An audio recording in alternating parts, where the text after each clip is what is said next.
My fellow Americans, 4 years ago, we launched a great national effort to rebuild our country, to renew its spirit, and to restore the allegiance of this government to its citizens. In short, we embarked on a mission to make America great again for all Americans. As I conclude my term as the 45th President of the United States, I stand before you truly proud of what we have achieved together. We did what we came here to do, and so much more. This week, we inaugurate a new administration and pray for its success in keeping America safe and prosperous. We extend our best wishes, and we also want them to have luck, a very important word.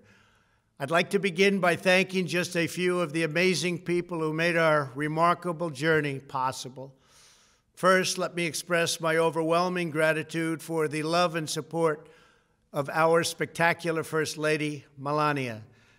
Let me also share my deepest appreciation to my daughter Ivanka, my son-in-law Jared, and to Barron, Don, Eric, Tiffany, and Lara. You fill my world with light and with joy. I also want to thank Vice President Mike Pence, his wonderful wife Karen, and the entire Pence family.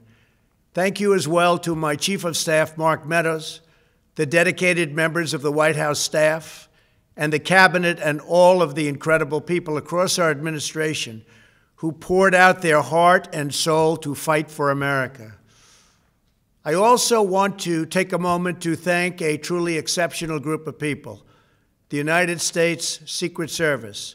My family and I will forever be in your debt. My profound gratitude as well to everyone in the White House Military Office, the teams of Marine One and Air Force One, every member of the armed forces, and state and local law enforcement all across our country. Most of all, I want to thank the American people. To serve as your president has been an honor beyond description. Thank you for this extraordinary privilege, and that's what it is, a great privilege and a great honor. We must never forget that while Americans will always have our disagreements, we are a nation of incredible, decent, faithful, and peace-loving citizens who all want our country to thrive and flourish and be very, very successful and good. We are a truly magnificent nation. All Americans were horrified by the assault on our Capitol. Political violence is an attack on everything we cherish as Americans. It can never be tolerated. Now more than ever, we must unify around our shared values and rise above the partisan rancor and forge our common destiny. 4 years ago, I came to Washington as the only true outsider ever to win the presidency. I had not spent my career as a politician, but as a builder looking at open skylines and imagining infinite possibilities. I ran for president because I knew there were towering new summits for America just waiting to be scaled. I knew the potential for our nation was boundless as long as we put America first. So I left behind my former life and stepped into a very difficult arena, but an arena nevertheless with all sorts of potential if properly done. America had given me so much, and I wanted to give something back. Together with millions of hardworking patriots across this land, we built the greatest political movement in the history of our country. We also built the greatest economy in the history of the world. It was about America first because we all wanted to make America great again. We restored the principle that a nation exists to serve its citizens.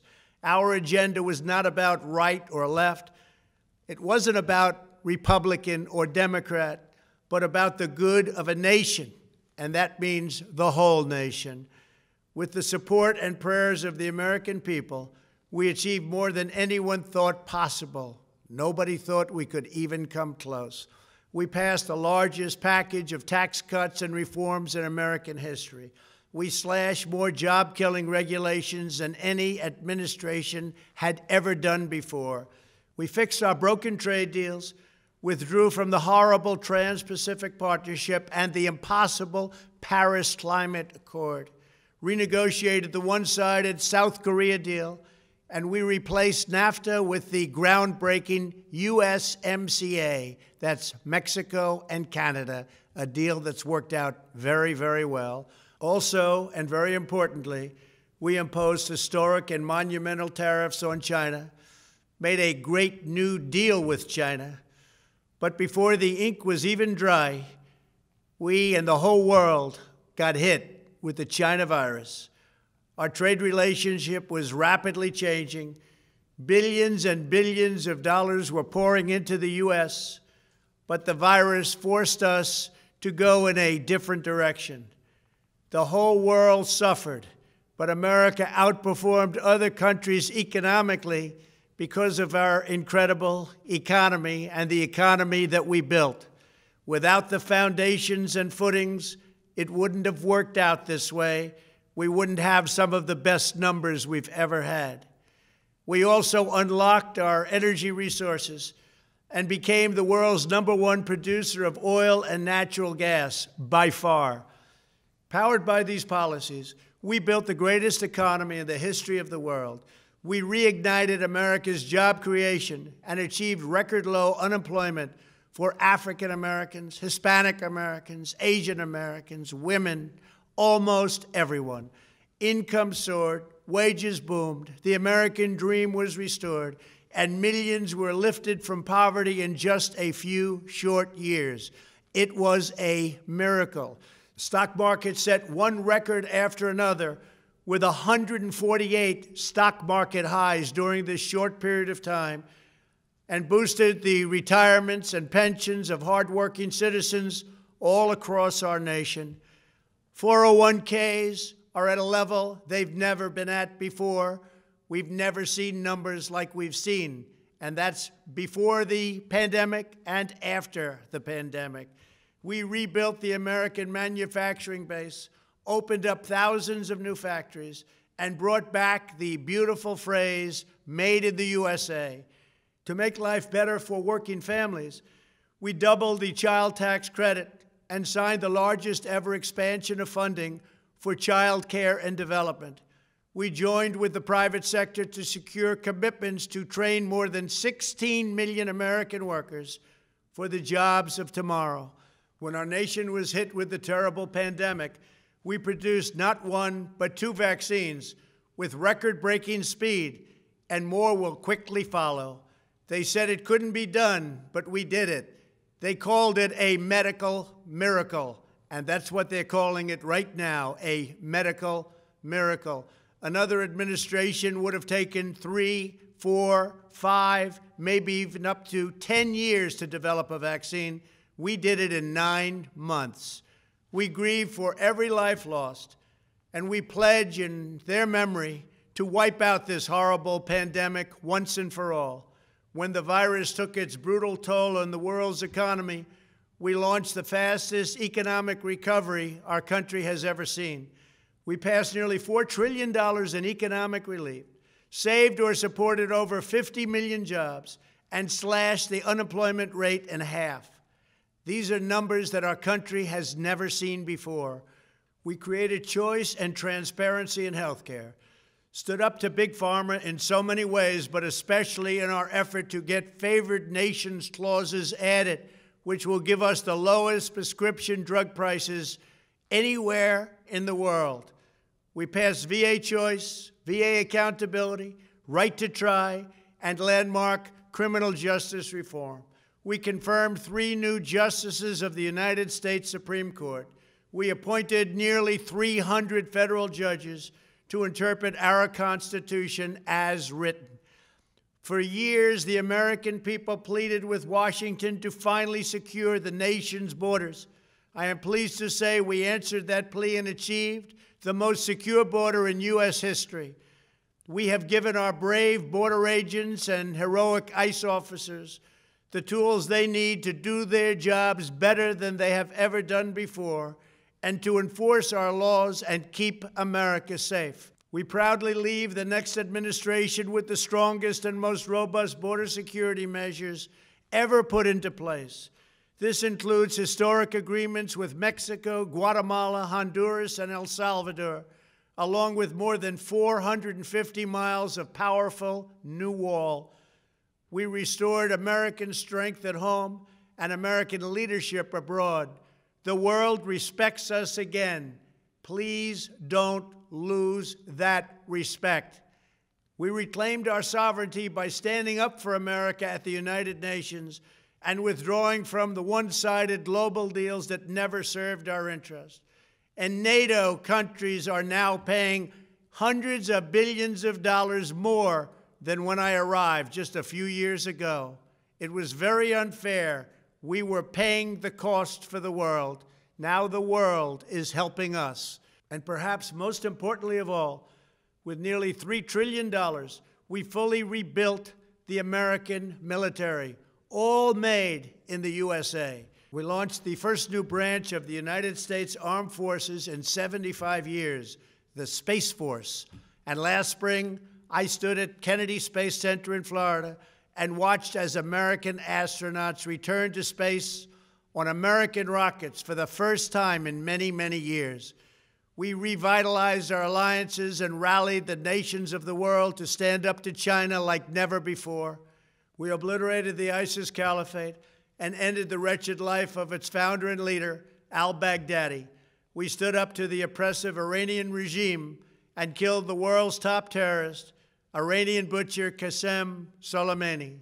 We recognized Jerusalem as the capital of Israel and recognized Israeli sovereignty over the Golan Heights. As a result of our bold diplomacy and principled realism, we achieved a series of historic peace deals in the Middle East. Nobody believed it could happen. The Abraham Accords opened the doors to a future of peace and harmony, not violence and bloodshed. It is the dawn of a new Middle East, and we are bringing our soldiers home. I am especially proud to be the first president in decades who has started no new wars. Above all, we have reasserted the sacred idea that in America, the government answers to the people. Our guiding light, our North Star, our unwavering conviction has been that we are here to serve the noble, everyday citizens of America. Our allegiance is not to the special interests, corporations, or global entities. It's to our children, our citizens, and to our nation itself. As president, my top priority, my constant concern, has always been the best interests of American workers and American families. I did not seek the easiest course. By far, it was actually the most difficult. I did not seek the path that would get the least criticism. I took on the tough battles, the hardest fights, the most difficult choices, because that's what you elected me to do. Your needs were my first and last unyielding focus. This, I hope, will be our greatest legacy. Together, we put the American people back in charge of our country. We restored self-government. We restored the idea that in America, no one is forgotten because everyone matters and everyone has a voice. We fought for the principle that every citizen is entitled to equal dignity, equal treatment, and equal rights because we are all made equal by God.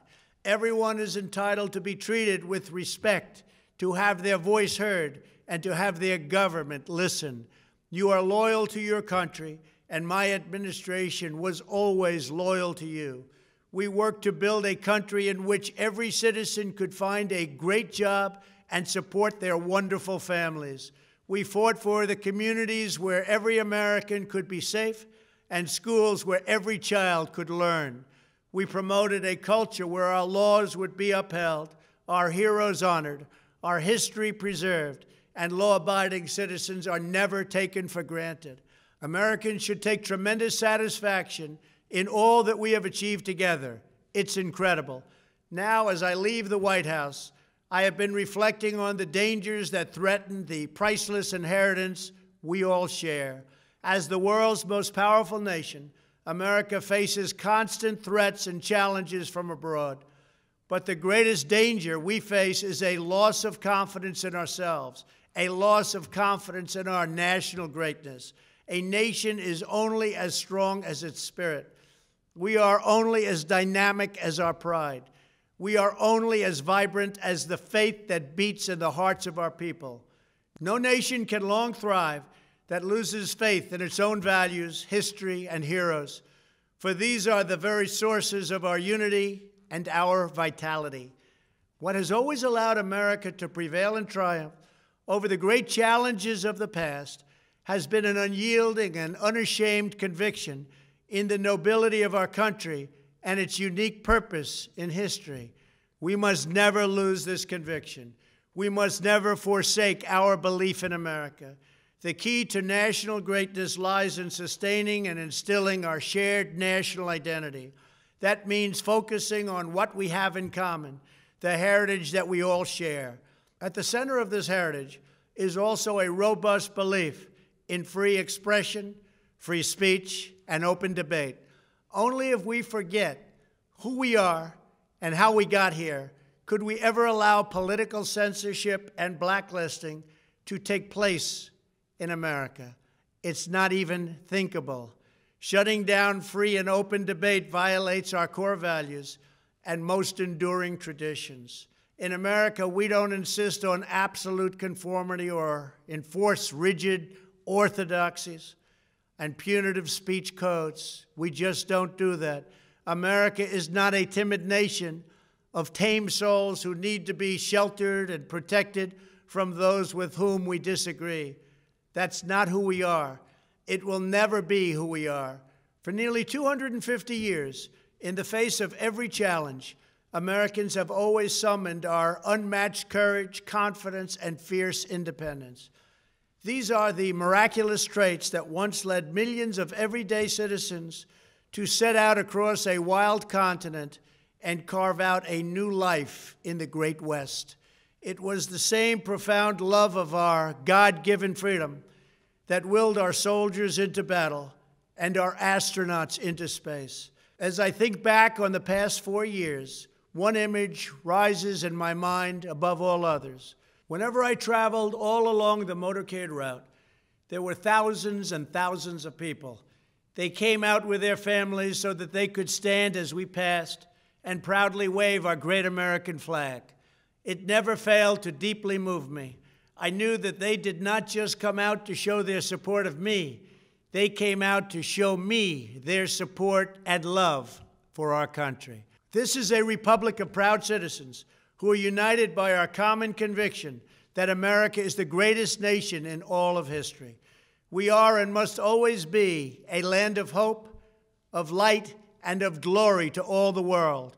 This is the precious inheritance that we must safeguard at every single turn. For the past 4 years, I have worked to do just that. From a great hall of Muslim leaders in Riyadh to a great square of Polish people in Warsaw, from the floor of the Korean Assembly to the podium at the United Nations General Assembly, and from the Forbidden City in Beijing to the shadow of Mount Rushmore, I fought for you, I fought for your family, I fought for our country. Above all, I fought for America and all it stands for, and that is safe, strong, proud, and free. Now, as I prepare to hand power over to a new administration at noon on Wednesday, I want you to know that the movement we started is only just beginning. There's never been anything like it. The belief that a nation must serve its citizens will not dwindle, but instead only grow stronger by the day. As long as the American people hold in their hearts deep and devoted love of country, then there is nothing that this nation cannot achieve. Our communities will flourish, our people will be prosperous, our traditions will be cherished, our faith will be strong, and our future will be brighter than ever before. I go from this majestic place with a loyal and joyful heart, an optimistic spirit, and a supreme confidence that for our country and for our children, the best is yet to come. Thank you and farewell. God bless you. God bless the United States of America.